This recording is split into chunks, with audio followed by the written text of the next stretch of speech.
अस्सलाम वालेकुम स्टूडेंट्स, कैसे हैं आप सब। उम्मीद करती हूँ आप सब लोग ठीक होंगे, खैरियत से होंगे। इस बार जो केमिस्ट्री की आपकी बुक है 2025-2026 सेशन की, वो चेंज हुई है, थोड़ी सी बुक में चेंजिंग हुई है। तो इसके लेक्चर्स स्टार्ट करते हैं। चैप्टर 1 है इसका, states of matter and phase changes. इसमें हम मैटर की स्टेट्स को डिस्कस करेंगे, फेज चेंजेस को डिस्कस करेंगे। ठीक है, सबसे पहले तो हमें इसका इंट्रोडक्शन पढ़ना है। व्हाट इज केमिस्ट्री, केमिस्ट्री क्या है। ठीक है, इम्पोर्टेंट लाइंस जो होंगे उनको हम साथ साथ अंडरलाइन करते जाएंगे। Chemistry is the branch of science. अब इन्होंने ब्रांच लिख दिया है, लेकिन यहाँ पे ब्रांच ई की जगह एच कर लें आप। ठीक है, ब्रांच ऑफ साइंस, ये ब्रांच ऑफ साइंस है। ठीक है, which deals with the properties, composition and the structure of substances। Chemistry science की एक ब्रांच है। ठीक है, जिसको हम प्रॉपर्टीज से, किसी भी सब्सटेंस की प्रॉपर्टीज, उसकी कंपोजिशन यानी उसके अंदर कौन कौन सी चीजें प्रेजेंट है, उसका स्ट्रक्चर किस तरह का है, उसके अंदर क्या क्या खसूसियात हैं, केमिस्ट्री में हम ये सब चीजें डील करते हैं। इट ऑल्सो डील्स, इसको आप अंडरलाइन कर लें। ठीक है, it also deals with the physical and chemical changes in matter.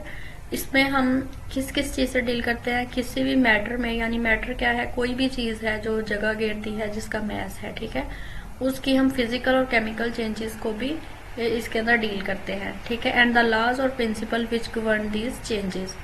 और ऐसी चेंजेस में कौन सा लॉ या कौन सा प्रिंसिपल जो है वो मैटर कर रहा है, उसको भी हम केमिस्ट्री में पढ़ेंगे। यानी केमिस्ट्री साइंस की ब्रांच है, इसमें हम किसी भी सब्सटेंस का स्ट्रक्चर देखेंगे, उसकी कंपोजिशन देखेंगे, उसकी प्रॉपर्टीज देखेंगे। ठीक है, केमिस्ट्री में ये सारी चीजें होती है।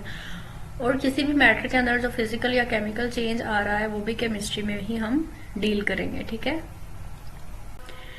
नेक्स्ट पैराग्राफ है डिटर्मिनेशन ऑफ कंपोजिशन। अच्छा, यहाँ तक ये वाला जो पैराग्राफ था आपके पास, इसको तो आपने अच्छे से कर लेना है। ठीक है, लेकिन नेक्स्ट पैराग्राफ जो है, इसमें कुछ ज्यादा जो है वो याद रखने वाला नहीं है, बस समझने वाला है। इसमें आपको अगर आ भी जाता है तो ये मतलब पेपर में नहीं आएगा।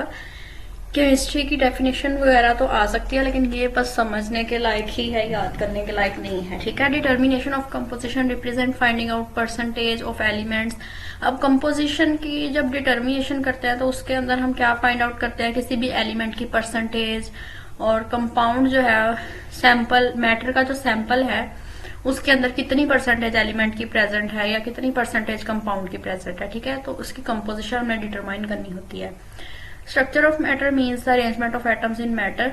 स्ट्रक्चर ऑफ मैटर का क्या मतलब है कि मैटर के अंदर एटम्स की जो अरेंजमेंट है वो किस तरह से हुई हुई है। ठीक है, कोई भी मैटर है उसके अंदर एटम्स किस तरह से अरेंज हुए हुए हैं, तो वो उसका स्ट्रक्चर बताएगी। ठीक है, both physical and chemical changes में be brought about by absorption और एवोल्यूशन ऑफ एनर्जी। ट्रांसलेशन करके समझाने का मकसद ये है कि आपको वर्ड टू वर्ड समझ आए, सेंटेंस टू सेंटेंस समझ आए आपको, ताकि जब आप याद करें तो आपको मुश्किल ना हो, आपको हर सेंटेंस की समझ हो। ठीक है, branches of chemistry to understand the widely spread, ये भी, इसमें भी याद करने वाला कुछ नहीं है, लेकिन जब ब्रांचेस की डेफिनेशन आएंगी तो वो हमने याद रखनी है। ठीक है, इसका इंट्रोडक्शन है to understand the widely spread complex subject of chemistry. अगर हमने केमिस्ट्री के इतने ज्यादा मतलब फैले हुए सब्जेक्ट को हमने समझना है, अंडरस्टैंड करना है, and to concentrate on its specific aspects, chemistry is divided into many distinct branches. Chemistry बहुत सारी ब्रांचेस में जो है वो डिवाइड हुई हुई है। These branches have distinct areas of study for the scientist to focus on and to achieve breakthroughs and achieve advancements. ठीक है, सबसे पहले फिजिकल केमिस्ट्री। फिजिकल केमिस्ट्री क्या है? This branch investigates how substances behave at atomic and molecular levels. अब physical chemistry के अंदर हम क्या पढ़ते हैं कि कोई भी जो सब्सटेंस है वो एटॉमिक लेवल पे और मोलिकुलर लेवल पे किस तरह से बिहेव करता है, यानी कि उसकी फिजिकली जो बिहेव है उसका वो किस तरह का है एटॉमिक लेवल पे और मॉलिक्यूलर लेवल पे। It provides clear explanation as to how fundamental physical laws governing our world cause atoms and molecules to show specific characteristics and in turn react to give huge structures related to life. इसमें clear explanation देंगे कि जो physical laws है जो हमारे atoms पे, molecules पे, ठीक है, उसकी स्पेसिफिक कैरेक्टरिस्टिक्स को शो करते हैं, एटम्स को, मॉलिक्यूल्स की स्पेसिफिक कैरेक्टरिस्टिक्स को शो करते हैं, और उसके बदले में जो रिएक्शंस होते हैं हमारी लाइफ के अंदर, जितने भी रिएक्शंस होते हैं उनके अंदर उनकी फिजिकल लॉज में जो गवर्न हो रहे हैं वहां पे उनको क्लियरली एक्सप्लेन करते हैं, ठीक है। Physical chemistry is also use to predict and change the rates of reactions. Physical chemistry में ये भी होता है कि रिएक्शन का रेट भी चेंज कर सकते हैं and thus optimise the conditions to carry out the reactions on industrial scale. और रिएक्शंस को इंडस्ट्रियल स्केल पे यानी बड़े पैमाने पे भी हम रिएक्शंस को करवा सकते हैं फिजिकल केमिस्ट्री के जरिए। उसके बाद है inorganic chemistry. It is the study of synthesis, composition, properties and structure of elements and compounds that contain little और नो कार्बन। इनऑर्गेनिक केमिस्ट्री में हम देखते हैं वो वाले एलिमेंट्स या कंपाउंड्स जिनके अंदर कार्बन प्रेजेंट नहीं होती या कार्बन बहुत कम मिकदार में प्रेजेंट होती है, ठीक है। उसकी उन कंपाउंड्स और उन एलिमेंट्स की हम सिंथेसिस देखते हैं, यानी वो कैसे बनते हैं, उनकी कंपोजिशन क्या है, उनकी प्रॉपर्टीज क्या है, क्या खसूसियात है, उनका स्ट्रक्चर किस तरह का है, ये सारी बातें हम इनऑर्गेनिक केमिस्ट्री में पढ़ेंगे। An inorganic substance can be composed of metals. अब इनऑर्गेनिक सब्सटेंस जो है वो किस चीज से मिलकर बना हो सकता है, मेटल से, नॉन मेटल से, या फिर मिक्सचर ऑफ दीज यानी मेटल नॉन मेटल के मिक्सचर से, सॉल्ट से, एसिड से, बेसिस से, ठीक है। Inorganic compounds are used as fertilisers. अब इनऑर्गेनिक कंपाउंड्स को हम फर्टिलाइजर्स के तौर पे यूज करते हैं। इसके यूजेस आपने भी याद रखने, डेफिनेशंस और इसके यूजेस, ठीक है।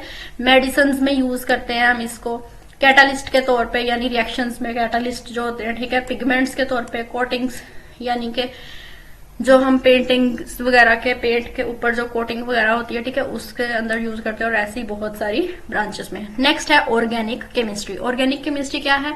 It is the branch of chemistry that deals with the carbon compounds, यानी ऐसे कंपाउंड्स जिनके अंदर कार्बन और हाइड्रोजन प्रेजेंट है, हाइड्रोकार्बन जिसको हम बोलते हैं, और उनके जो डेरिवेटिव्स हैं उनके साथ ये डील करता है, ठीक है, कार्बन कंपाउंड्स के साथ। Other than its simple salts like carbonates, bicarbonates, oxides and carbides. In this branch we study the structure. इसके अंदर हम क्या करेंगे? स्ट्रक्चर को पढ़ेंगे, फॉर्मेशन यानी वो कैसे बना, उसकी खसूसियात क्या है, प्रॉपर्टीज क्या है, उसकी कंपोजिशन क्या है, किस किस चीज से मिलकर बना है, कितनी परसेंटेज हर चीज की उसके अंदर प्रेजेंट है, ठीक है। And reactions of carbon containing compounds, और कार्बन कंटेनिंग कंपाउंड्स के रिएक्शंस को।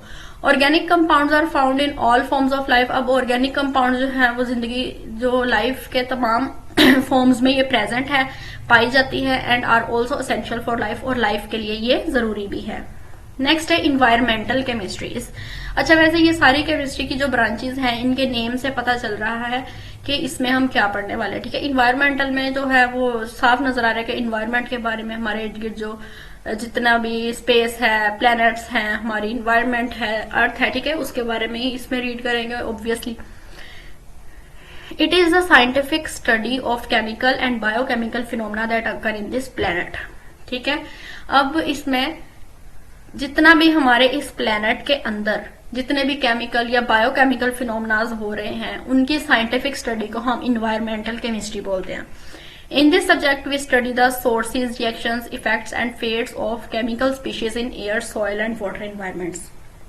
इसमें हम पढ़ेंगे कि हमारी जो मिट्टी है, हवा है या पानी है, इन तीनों इन्वायरमेंट्स के अंदर कौन सी केमिकल स्पीशीज प्रेजेंट है, रिएक्शंस कौन से हो रहे हैं, उनके इफेक्ट्स क्या हो रहे हैं, सोर्सेज कौन कौन से हैं, ठीक है। Without this it would be impossible to study the effects that humans have on environment through the release of chemicals. अगर इन्वायरमेंटल केमिस्ट्री ना होती तो ये हमारे लिए इम्पॉसिबल हो जाता कि ह्यूमंस जो हैं, जो इंसान है, जो केमिकल्स रिलीज करते हैं अपने डिफरेंट रिएक्शंस के जरिए, तो उनका इन्वायरमेंट पे क्या असर हो रहा है। इन्वायरमेंटल केमिस्ट्री का ना होती तो हम ये जान ना पाते, ठीक है। It helps in understanding the causes, effects and solutions of different types of pollution. अब ये मदद करती है कि पोल्यूशन के क्या काजेज हैं, उसके इफेक्ट क्या हो सकते हैं, क्या नुकसानात हैं उसके, क्यों हो रही है पोल्यूशन, और कितनी किस्म की ये पोल्यूशन है, और इनका सोल्यूशन क्या हो सकता है, इसको कैसे हम कंट्रोल कर सकते हैं, ठीक है। नेक्स्ट है एनालिटिकल केमिस्ट्री। एनालिटिकल केमिस्ट्री क्या है? This branch of chemistry deals with the analysis of different substances. Different substances की इसमें हम एनालिसिस करते हैं। इट इन्वॉल्व सेपरेशन, इसमें हम किसी भी चीज को सेपरेट करने के लिए, उसकी आइडेंटिफिकेशन, उसकी पहचान करने के लिए, डिटर्मिनेशन, उसको पहचानने के लिए, या फिर कोई भी किसी भी चीज को डिटरमाइन करने के लिए, ऑफ द कंसंट्रेशन, उसकी concentration of components present in material things. किसी भी जो है मटेरियल थिंग के अंदर उसकी किसी भी चीज की कंसंट्रेशन या उसके कंपोनेंट जो है उसको फाइंड आउट करने के लिए, उसकी सेपरेशन करने के लिए, आइडेंटिफिकेशन करने के लिए एनालिटिकल केमिस्ट्री यूज होती है। Nowadays, the field of analytical chemistry generally involves the use of modern and sophisticated instruments to analyze the matter. आजकल जो है एनालिटिकल केमिस्ट्री की जो फील्ड है वो इन्वॉल्व हो गई है मॉडर्न और सोफिस्टिकेटेड इंस्ट्रूमेंट में, ताकि मैटर को एनालाइज किया जा सके। 6 नंबर पे है बायोकेमिस्ट्री। बायोकेमिस्ट्री क्या है? It is the branch of chemistry in which we understand life through chemical process. Bio का मतलब होता है लाइफ और केमिस्ट्री का मतलब है केमिकल प्रोसेसेस, ठीक है, जो भी। तो केमिस्ट्री की इस ब्रांच में हम लाइफ को अंडरस्टैंड करते हैं, जिंदगी को अंडरस्टैंड करते हैं केमिकल प्रोसेसेस के जरिए। It is the study of chemical substances, life through chemical processes. It is the study of chemical substances and vital process occurring in living organism। ये हमारे लिविंग ऑर्गेनिजम्स के अंदर जितने भी प्रोसेस हो रहे हैं, तो केमिकल सब्सटेंसेस जो हैं उनकी स्टडी के लिए ये यूज होता है। Biochemistry provide insights into the structure and function of molecules such as proteins, carbohydrates, lipids and nucleic acids. तो इन सारे इनसाइट्स हम देखते हैं, proteins, carbohydrates, lipids, nucleic acid, इनका स्ट्रक्चर और फंक्शन जो है वो सारा हम लोग बायोकेमिस्ट्री में देख सकते हैं। नेक्स्ट है nuclear chemistry. Nuclear chemistry deals with the reactions taking place in the nucleus of an atom. Nuclear chemistry में हम देखते हैं जितने भी रिएक्शन हो रहे हैं एटम के न्यूक्लियस के अंदर, वो हम न्यूक्लियर केमिस्ट्री में डील करते हैं, इसमें हम स्टडी कर सकते हैं, ठीक है। It deals with radio activity. इसमें ये क्या हो गया, इसमें हम रेडियो एक्टिविटी में डील कर सकते हैं, ठीक है। और न्यूक्लियर प्रोसेसेस में transformation in nuclei of atom. Nuclear chemistry has many applications. इसकी बहुत सारी एप्लीकेशंस है एग्रीकल्चर में, मेडिसिन में, इंडस्ट्री में और रिसर्च पे। नेक्स्ट है पॉलीमर केमिस्ट्री। पॉलीमर केमिस्ट्री क्या है? Polymers are large molecules made by linking together a series of building blocks. अब ये पॉलीमर्स जो है ये लार्ज मॉलिक्यूल्स हैं एक दूसरे से लिंक कर रहे हैं और बिल्डिंग ब्लॉक्स बना रहे हैं। Polymer chemistry focuses on the properties, structure and synthesis of polymers, ठीक है। पॉलीमर केमिस्ट्री जो है ये किस पे फोकस करिए? प्रॉपर्टीज पे फोकस करिए, यानी खसूसियात पे, स्ट्रक्चर, उसका स्ट्रक्चर किस तरह का है, या फिर पॉलीमर्स की सिंथेसिस कैसे हो रही है, या माइक्रोमोलिक्यूल्स की सिंथेसिस कैसे हो रही है। Many materials present in living organism including protein, cellulose, nucleic acid are naturally occurring polymers। अब लिविंग ऑर्गेनिज्म के अंदर जैसे प्रोटीन है, सेलुलोज है, न्यूक्लिक एसिड है, ये सारे नेचुरली अकरिंग पॉलीमर्स हैं। इनमें से कोई जो है वो आर्टिफिशियल नहीं है, नेचुरली हर इंसान के अंदर ये मौजूद होते हैं, ठीक है। उसके बाद है geochemistry. The study of chemical composition of earth and its sources and minerals is called geochemistry. अब अर्थ की जो केमिकल कंपोजिशन है, उसके सोर्सेज क्या हैं, मिनरल्स जो हैं या फिर कोई भी सोर्सेज जो हैं अर्थ के, उसको हम अगर रीड करेंगे, उसकी स्टडी करेंगे, तो वो जियोकेमिस्ट्री है। Apart from its use in minerals exploration, geochemical mapping today has applications in environmental monitoring.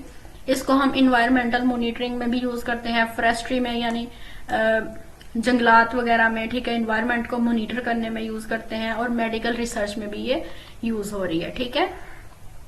Next है medical chemistry. In this branch of chemistry the chemist tries to design and synthesize medicine और drugs which are beneficial for Mankind.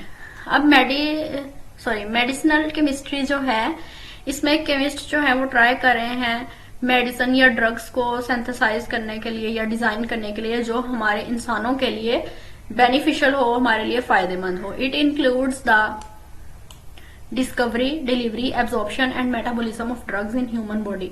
इसमें ये discover करेंगे, deliver करेंगे, absorption करेंगे human body के अंदर drugs को, ठीक है। नेक्स्ट है astro chemistry. It is the study of molecules and ions recurring in space and Interstellar space. एस्ट्रोकेमिस्ट्री में हम मॉलिक्यूल्स और आयंस को स्टडी करते हैं स्पेस में या इंटरस्टेलर स्पेस में। In this discipline we study the abundance and reactions of atoms, molecules and ions in the universe. इसमें हम देखेंगे कि एटम्स, मॉलिक्यूल्स या फिर आयंस जो है यूनिवर्स के अंदर कितने प्रेजेंट है, उनका रिएक्शन क्या हो रहा है रेडिएशन के साथ, ठीक है, विद रेडिएशन। ठीक हो गया। यहां तक आज का हमारा टॉपिक था जो हमने इसमें ब्रांचेस को डिस्कस करना था। आई होप सो आपको अच्छे से समझ आई होगी। कोई क्वेश्चन आप मुझसे कमेंट करके पूछ सकते हैं। और अगर आपने अभी तक मेरे चैनल को सब्सक्राइब नहीं किया, न्यू है, तो मेरे चैनल को सब्सक्राइब कर लें। इंशाल्लाह अगली वीडियो में मिलेंगे, तब तक के लिए अल्लाह हाफिज।